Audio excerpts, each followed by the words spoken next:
இயேசு கிறிஸ்துவில் மிகவும் அன்பார்ந்தவர்களே, உங்கள் யாவரையும் கூட மீண்டுமாய் உள்ளத்தின் ஆழத்திலிருந்து உளமாறு மனமாற ஆசிர்வதிக்கிறோம்.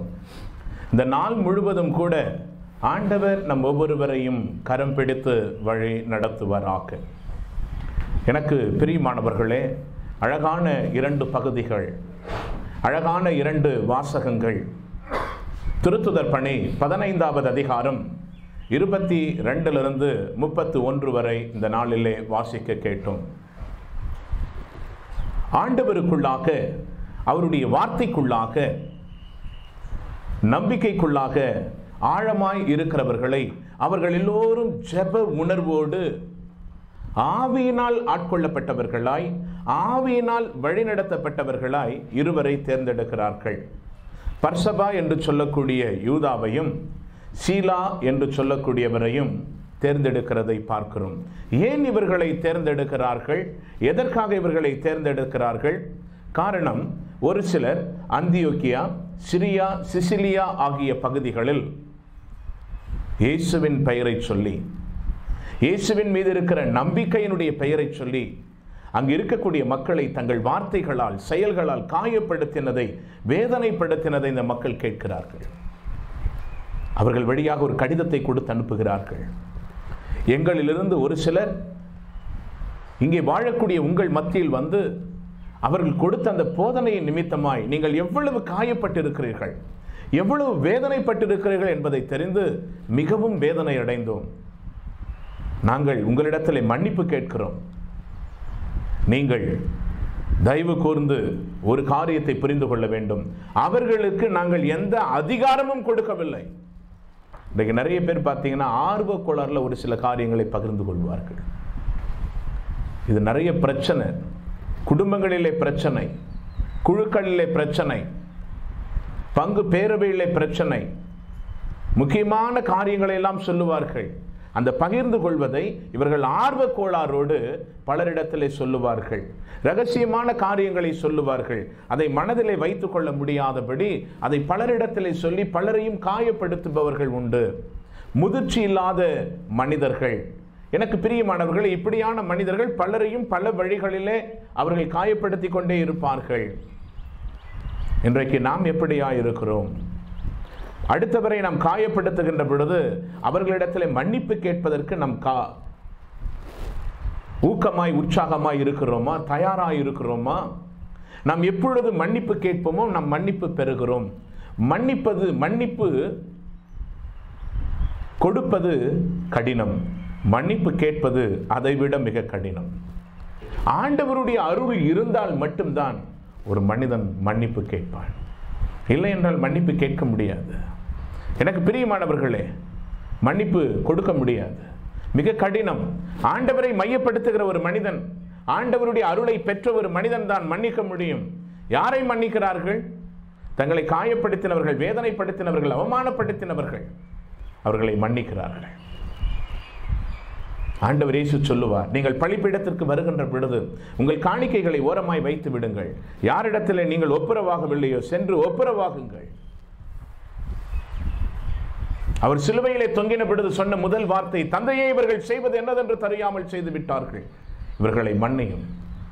எனக்கு அன்பார்ந்தவர்களே, அன்றைக்கு இருந்த மூப்பர்கள், பெரியவர்கள் யாவரும் அந்தியோக்கியா, சிரியா, சிசிலியாவிலே இருந்த அந்த மக்களிடத்தில் மன்னிப்பு கேட்டார்கள். எனக்கு அன்பார்ந்தவர்களே, சீலாவும் யூதாவும் அவர்கள் கொடுத்த அந்த கடிதத்தை எடுத்து சென்றார்கள். எடுத்து செல்லுகின்ற பொழுது அதிலே அவர்கள் குறிப்பிட்டிருக்கிறதை பாருங்கள். இதோ நாங்கள் எல்லோரும் கூட தூய ஆவியினால் வழிநடத்தப்பட்டிருக்கிறோம், நாங்களும் ஜெபித்திருக்கிறோம். உங்களிடத்தில் 2 காரியங்களை சொல்ல ஆசைப்படுகிறோம். ஒன்று, அவர்கள் வருகின்ற பொழுது அவர்களை பாதுகாத்துக் கொள்ளுங்கள். அவர்களுக்கு தேவைக்கு மீறின எதையும் நீங்கள் செய்ய வேண்டாம். அவர்களை பார்த்துக் கொள்ளுங்கள். அவர்கள் உங்களோடு இருப்பார்கள், உங்களை ஊக்கப்படுத்துவார்கள், உங்களை உறுதிப்படுத்துவார்கள், உங்களுக்கு தேவையான எல்லா காரியங்களையும் அவர்கள் செய்வார்கள். நீங்களும் அவர்களுக்கு தேவைக்கு மிகுந்த எதுவும் கொடுக்கக்கூடாது. தமிழில் ஒரு பழமொழி சொல்லுவார்கள், அளவுக்கு மீறினால் அமிர்தமும் நஞ்சு என்று. வரவு 8 செலவு 10 என்று இருக்கக்கூடாது. எனக்கு பிரியமானவர்களே, நம்முடைய வாழ்விலும் கூட ஆண்டவர் நம்மை அழைத்திருக்கிறார் என்றால் அந்த அழைப்பிலும் கூட நாம் அவருக்கு பிரியமாய் பிரமாணிக்கமாய் இருக்க வேண்டும். நாம் செய்கிற யாவற்றிலும் ஆண்டவரை மையப்படுத்துகிறவர்களாய் இருப்போமேயானால் ஆண்டவருக்கு எதிராய் ஒரு நாளும் ஒரு பொழுதும் எந்த காரியத்திலும் ஈடுபட்டு விட மாட்டோம். இந்த நாவை எப்பொழுதும் கட்டுக்குள்ளாய் நாம் வைத்துக் கொள்வோம். அழகான ஒரு நற்செய்தி. நேற்றைக்கு வாசித்ததனுடைய நற்செய்தியினுடைய இன்னொரு பகுதியைத்தான் இந்த நாளில் வாசிக்கிறோம். யோவான் நற்செய்தி 15வது அதிகாரம் 12 to 17 வரை. எனக்கு பிரியமானவர்களே, இந்த பகுதியை நாம் வாசிக்க வேண்டும் என்றால் நீங்கள் யோவான் நற்செய்தி 13வது அதிகாரம் 1வது வசனத்திலிருந்து வாசிக்க வேண்டும். இது ஒரு தொடர்ச்சியாய் வரக்கூடியது. இந்த பகுதி முழுவதும் ஆண்டவர் பிரியாவிடை செய்தி கொடுக்கிறார். தன்னோடு இருந்த தன்னுடைய சகோதரர்களை பார்த்து, தன்னுடைய சீடர்களை பார்த்து, தன்னை நேசித்த தன்னுடைய சீடர்களை பார்த்து, தன் பின்னே வந்த தன்னுடைய சீடர்களை பார்த்து, தன்னுடைய வார்த்தைகளை எல்லாம் கேட்ட தன்னுடைய சீடர்களை பார்த்து அவர் பிரியாவிடை செய்தி சொல்லுகிறார். ஆண்டவருடைய பிரியாவிடை செய்தினுடைய மைய கருத்து என்ன தெரியுங்களா? அன்புதான். அன்புதான். இதோ நான் செல்லுகிறேன், ஆனால் நீங்களோ அன்பை மறந்து விடாதீர்கள். உங்கள் வாழ்விலே அன்பை மையப்படுத்துங்கள். உங்கள் வாழ்விலே அன்பை மையப்படுத்துங்கள். எனக்கு பிரியமானவர்களே, 1 யோவான் 4:12 சொல்லும், இந்த உலகத்தில் யாரும் கடவுளை பார்த்ததில்லை, ஆனால் நாம் ஒருவரை ஒருவர் அன்பு செய்கின்ற பொழுது அங்கே ஆண்டவர் நிறைவாய் வெளிப்படுகிறார். நம் அடுத்தவரை நேசிக்கின்ற பொழுது ஆண்டவருடைய திட்டங்கள் நிறைவேற்றப்படுகிறது. ரோமையர் 13:8 பார்க்கிறோம். ரோமையர் 5:8 ஆண்டவராகிய இயேசு கிறிஸ்து நாம் பாவிகளாய் இருந்த பொழுதும் தன்னுடைய அன்பை நமக்காக கொடுத்தார். இந்த அன்பிலே நாம் வேறொன்று இருக்கக்கூடியவர்களா? வேறொன்று இருக்கக்கூடியவர்களா? 1 யோவான் 4:21-22 பார்க்கிறோம். ஒரு மனிதன் ஆண்டவரை அன்பு செய்கிறான் என்று சொன்னால் தன் உடன் இருக்கிற யாவரையும் அவன் அன்பு செய்கிறான். இந்த அன்பிலிருந்து ரோமியர் மிக அழகாக சொல்லுவார். 8வது அதிகாரம் 38-39 நாம் சந்திக்கக்கூடிய பசியோ பட்டினியோ மேலுள்ளவையோ கீழுள்ளவையோ இந்த உலகத்தில் எந்த சக்தியும் சரி, எப்படியான போராட்டங்களும் சரி, ஆண்டவருடைய அன்பிலிருந்து ஒரு நாளும் நம்மை பிரித்து விடவே முடியாது. ஆகவேதான் பவுலடிகளார் மிக அழகாக சொல்லுவார். 1 கொரிந்தியர் 16:14 நீங்கள் எதை செய்தாலும் அதை அன்போடு செய்யுங்கள். கொலோசியர் 3:14 நாம் பார்க்கிறோம்.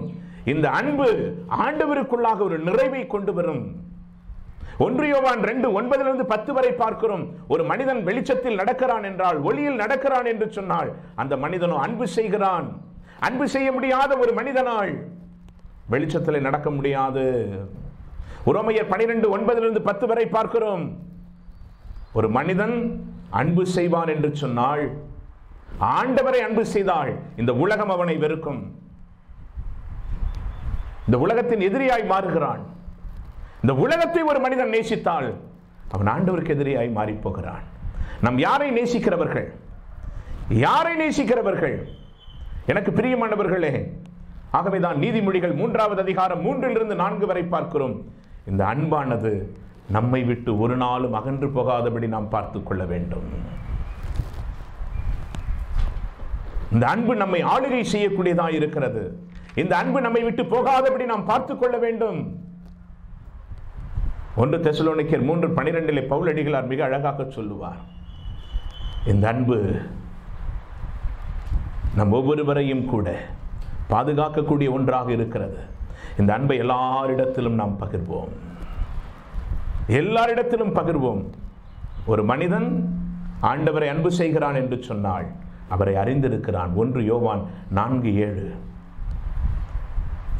ஒரு மனிதன் ஆண்டவரை சார்ந்தவன் என்றால் அவன் அன்பு செய்கிறான். இல்லை என்றால் அவனிடத்தில் அன்பு இல்லை. அநேக பகுதிகளை பார்க்கிறோம். ஆண்டவர் இயேசு பிரியாவிடை செய்தியிலே ஒன்றை சொல்லுகிறார். என் அன்பு சகோதரனே சகோதரியே, உங்களிடத்தில் ஒரு காரியத்தை நான் சொல்ல விரும்புகிறேன். அன்பு செய்யுங்கள். அதைத்தான் இந்த உலகத்தில் நான் உங்களுக்கு கொடுத்து சொல்லுகிறேன். பவுலடிகளார் சொல்லுவாரு, அதிகாரத்தினால் அல்ல, அன்பினால் அவர்களை நான் அடிமைப்படுத்தி கொண்டேன். யாருடைய வாழ்வில் அன்பு இருக்குமோ, 1 கொரிந்தியர் 13வது அதிகாரத்திலே நாம் பார்க்கிறோம் 16 பெற்று பெருவாழ்வு வாழ்வு என்று சொல்லி நம்முடைய தமிழ் பண்பாட்டிலே மக்களை ஆசீர்வதிப்பார்கள். இந்த 16 ஆசீர்வாதங்கள் இந்த 1 கொரிந்தியர் 13வது அதிகாரத்திலே பார்க்கிறோம். ஒரு மனிதனுடைய வாழ்விலே அன்பு இருந்தால் என்னெல்லாம் நடக்கும்? 16 ஆசீர்வாதங்கள். அந்த 16வது ஆசீர்வாதம் குழந்தை செல்வம். இயேசுதான் அந்த அன்பு. இயேசு நமக்குள்ளாக பிறந்திருப்பார் என்றால், இயேசு நமக்குள்ளாக வாழ்வார் என்று சொன்னால், நம்மிலே இருப்பார் என்று சொன்னால், நாம் போகிற இடமெல்லாம், வாழுகிற இடமெல்லாம் நாம் பகைமையோடு வாழ முடியாது, அகங்காரத்தோடு வாழ முடியாது, ஆணவத்தோடு வாழ முடியாது, எரிச்சலோடு வாழ முடியாது, பழி வாங்குகிற எண்ணத்தோடு வாழ முடியாது, அடுத்தவருடைய பெயரை கெடுக்க முடியாது, அடுத்தவருடைய வாழ்வாதாரத்தை கெடுக்க முடியாது. இந்த அன்பு நம்மை ஆளுகை செய்யும். அது பொறுமையும் அமைதியும் ஆண்டவருக்குள்ளாக சாந்தமாக இருப்பதற்கு அது உதவி செய்யும். ஆண்டவருடைய அன்பு ஒரு மனிதனை ஆளுகை செய்கிறது என்று சொன்னால் அந்த மனிதன் இயேசுவாய் மாறுகிறான். அன்பு என்றால் என்ன? கடவுள். கடவுள் என்றால் என்ன? அன்புதான். இந்த அன்பு எனக்குள்ளாக இருக்கும் என்று சொன்னால் நான் ஆண்டவரை வெளிப்படுத்துவேன்.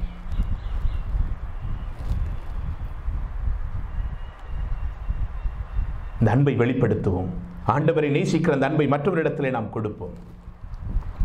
இயேசு சொன்னார் யோவான் 15:13 தன் நண்பனுக்காக உயிரை கொடுப்பதை விட சிறந்த உயர்ந்த ஒரு அன்பு இந்த உலகத்திலே இல்லை. தன் உயிரை கொடுக்கிறார், சிலுவையிலே தொங்குகிறார். ஆண்டவருடைய அன்பின் பரவசம் எங்கே தெரியுமா? இந்த பரவச நிலை எங்கே தெரியுமா? அந்த உச்சக்கட்டம் எங்கே தெரியுமா? அவர் சிலுவையிலே தொங்கினார். அந்த உச்சக்கட்டத்தின் ஆரம்பம் எங்கே தெரியுமா? மாட்டு தொழுவத்திலே. இந்த உலகத்தின் அரசர், இந்த உலகத்தில் எல்லாமா இருக்கக்கூடியவர், முதலுமாய் முடிவுமாய் இருக்கக்கூடியவர் தன்னுடைய அன்பை ஒரு மாட்டு தொழுவத்திலே, அந்த தீவன தொட்டியிலே அவர் தன்னை வெளிப்படுத்துகிறாரே.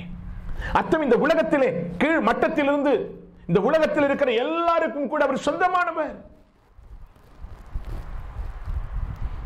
மேய்ப்பர்கள் வருகிறார்களே, அன்பின் வெளிப்பாடு. யாரெல்லாம் எதிர்பார்த்து கொண்டிருப்பார்களோ அங்கே அன்பு வெளிப்படுகிறது. ஆண்டவரை பார்க்கிறார்கள். எதிர்பார்ப்போடு இருக்கிறவர்களுக்கு ஆண்டவர் தன்னுடைய அன்பை வெளிப்படுத்துகிறார். பயத்தோடு இருக்கிறவர்களுக்கு ஆண்டவர் தன்னுடைய அன்பை வெளிப்படுத்துகிறார். ஞானிகள் வருகிறார்கள், ஆண்டவரை தேடுகிறார்கள், அவர்கள் கண்டடைகிறார்கள். எந்த மனிதன் எல்லாம் தேடுவானோ அந்த மனிதன் ஆண்டவருடைய அன்பை அனுபவிக்கிறான்.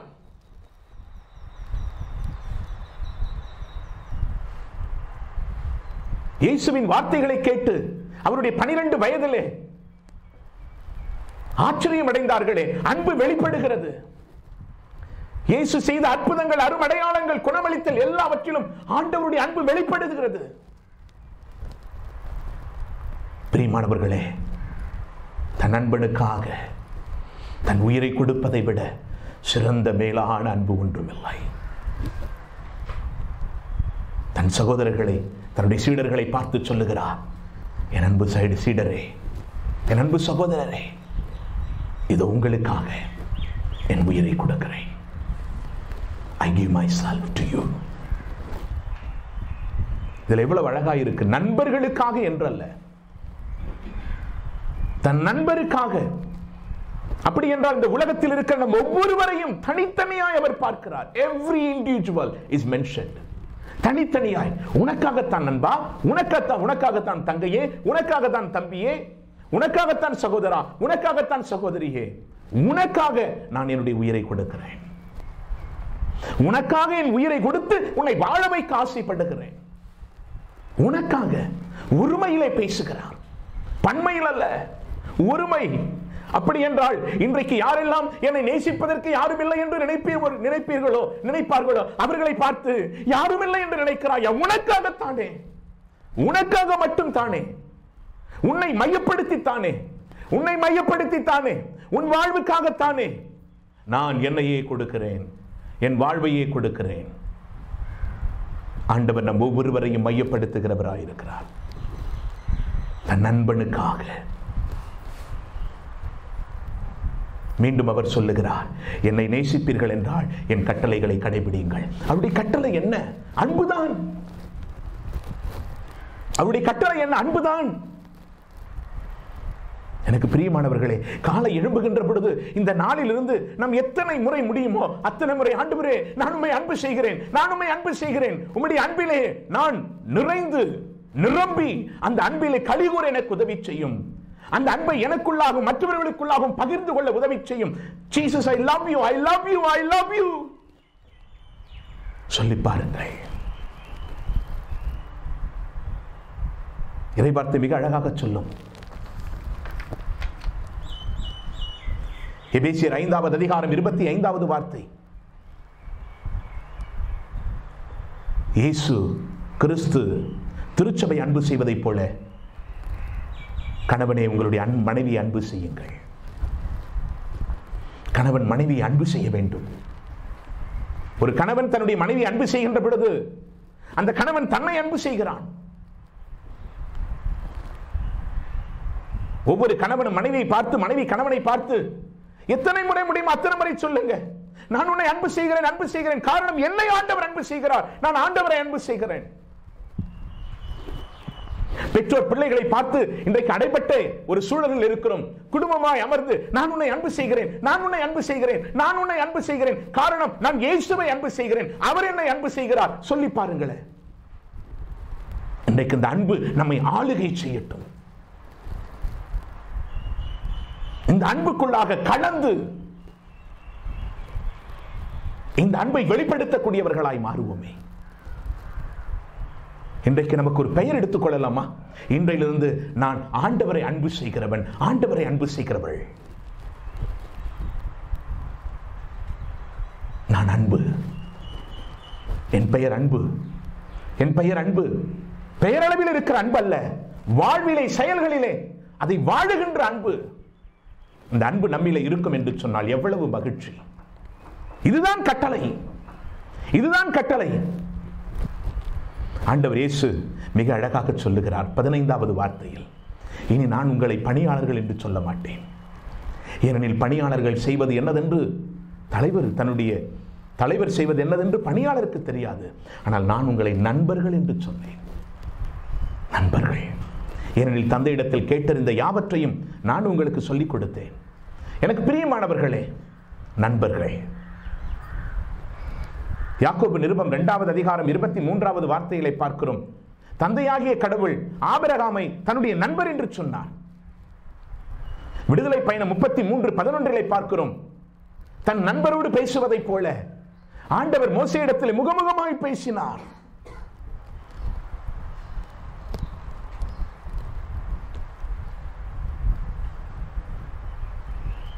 யாக்கோபு 4:4 பார்க்கிறோம். இந்த உலகத்தின் நண்பன் கடவுளுக்கு எதிரியாயிருக்கிறான். கடவுளுடைய நண்பன் இந்த உலகிற்கு எதிரியாயிருக்கிறான். மத்தேயு 7:16 வரை பார்க்கிறோம். நல்ல மரம் நல்ல கனிகளை கொடுக்கும், கெட்ட மரம் கெட்ட கனிகளை, நல்ல மரம் கெட்ட கனிகளையோ, கெட்ட மரம் நல்ல கனிகளையோ கொடுக்க முடியாது. நீதிமொழிகள் 17:17 பார்க்கிறோம். உண்மையான ஒரு மனிதன் எல்லா வேளையிலும் அவரை அன்பு செய்கிறான். நீதிமொழிகள் 18:24 பார்க்கிறோம். தன்னுடைய சகோதரனை விட நண்பன் மிக நெருக்கமாக இருக்கிறான். எனக்கு பிரியமானவர்களே, நான் ஆண்டவருக்குரிய எப்படியான ஒரு நண்பனாக இருக்கிறேன்? நீதிமொழிகள் 27:9 சொல்லும், எப்படி வாசனை திரவியங்கள் நம்முடைய உள்ளத்திற்கு மகிழ்ச்சியை கொடுக்கிறதோ அதே போல நல்ல நண்பர்கள் நம்முடைய வாழ்விற்கு ஆறுதலாய் ஆசீர்வாதமாய் இருப்பார்கள்.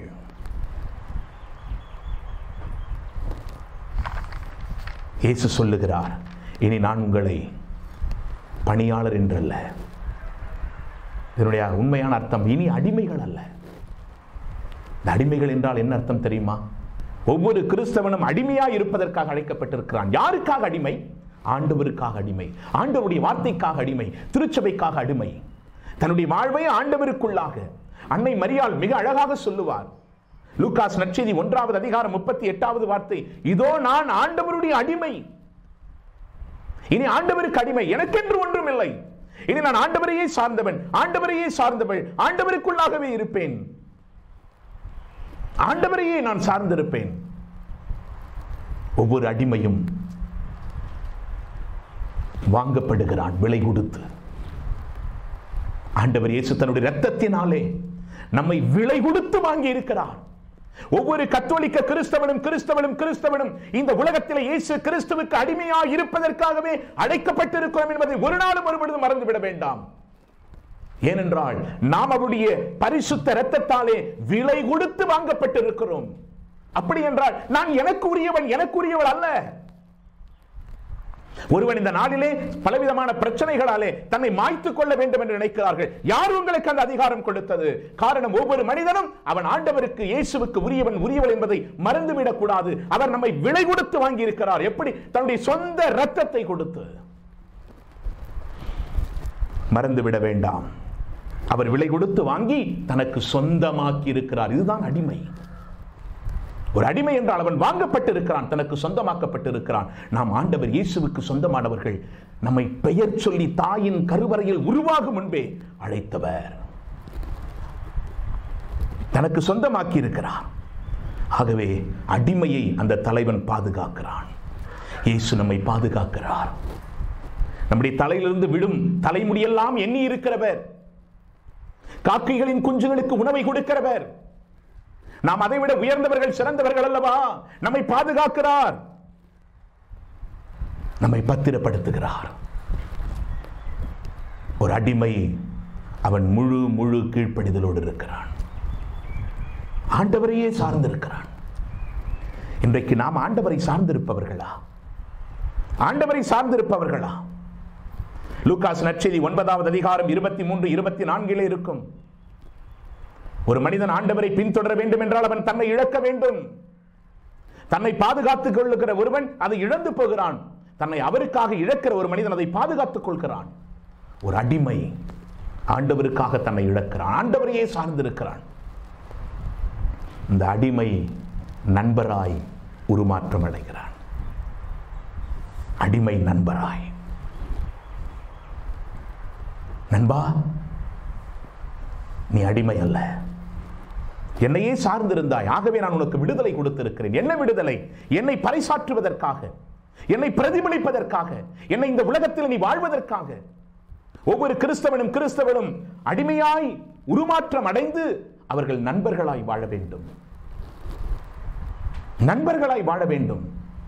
ஆண்டவருடைய சீடர்கள் தங்களை அடிமைகளாக கருதுகிறார்கள். பவுல் தன்னை அடிமையாக கருதுகிறார், பேதுரு தன்னை அடிமையாக கருதுகிறார். விவிலியத்திலே பல இடங்களிலே பார்க்கிறோம், நாங்கள் ஆண்டவருடைய அடிமை என்று சொல்வதிலே மகிழ்ச்சி அடைகிறோம் என்று. இந்த அடிமைகள் தான் இயேசுவினுடைய நண்பர்களாய் உருமாற்றம் அடைய முடியும். அழகான பகுதி, நீங்கள் என்னை தெரிந்து கொள்ளவில்லை, நான் தான் உங்களை தெரிந்து கொண்டேன். நம்மை தேர்ந்தெடுத்திருக்கிறார், நம்மை தேர்ந்தெடுத்திருக்கிறார். மகனே மகளே, எந்த நிலையில் நாம் இருப்போமோ, எப்படியான சூழலில் இருப்போமோ, ஆண்டவர் நம்மை தேர்ந்தெடுத்திருக்கிறார். என் அன்பு சகோதரனே சகோதரியே, ஒருவேளை நான் குழப்பத்தில் இருக்கலாம், குளறுபடியில் இருக்கலாம், கண்ணீரில் இருக்கலாம், கடன் பாரத்தில் இருக்கலாம், அடுத்த வேளை அடுத்த நிலை என்னவென்று தெரியாமல் குழம்பி நாம் இருக்கலாம், என்ன செய்வோம் என்று தெரியாமல், பாதைகள் அறியாமல் தெரியாமல் இருக்கலாம். ஆனால் ஆண்டவர் சொல்லுகிறார், நீ ஏன் கலங்குகிறாய்? உன்னை தேர்ந்தெடுத்தது நான், நீ அல்ல. நீ என்னை பற்றிக்கொள். என்னை பற்றி கொண்டால் நீ மிகுந்த கனி கொடுப்பாய், கனி கொடுத்துக் கொண்டே இருப்பாய், கொடுக்கிற கனிகளை நிலைத்துக் கொண்டே இருப்பாய். இந்த நிலைத்துக் கொண்டே இருக்கிற கனியிலே நீ உனக்கும் மற்றவர்களுக்கும் உலகத்திற்கும் ஆசீர்வாதமாய் இருப்பாய். நீ கனி கொடுக்கின்ற பொழுது, கொடுக்கிற கனிகளை நிலைத்திருக்கின்ற பொழுது உன் ஜெபத்தில் அற்புதங்கள் நடக்கும், அதிசயங்கள் நடக்கும், அரும் அடையாளங்கள் வெளிப்படும். என்னை நீ பிரதிபலித்துக் கொண்டே இருப்பாய்.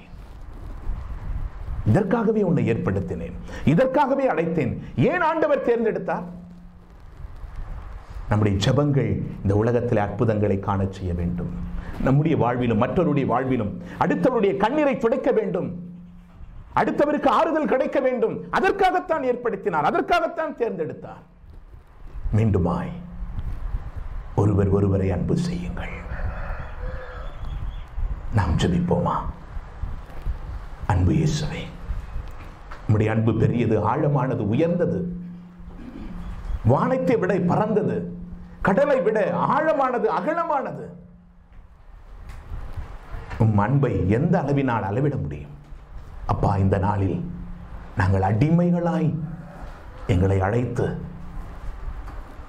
அடிமைகள் நண்பர்களாய் உருமாற்றம் அடைய எங்களை வழிநடத்தும். உம்மை சார்ந்து உம்மை பிரதிபலிக்கக்கூடியவர்களாய், உம்மை மாட்சிமைப்படுத்தக்கூடியவர்களாய் எங்களை வழிநடத்தும். கொடுத்திருக்கிற அந்த அழைத்தலில் உண்மையாய் உத்தமமாய் வாழ உதவி செய்யும்.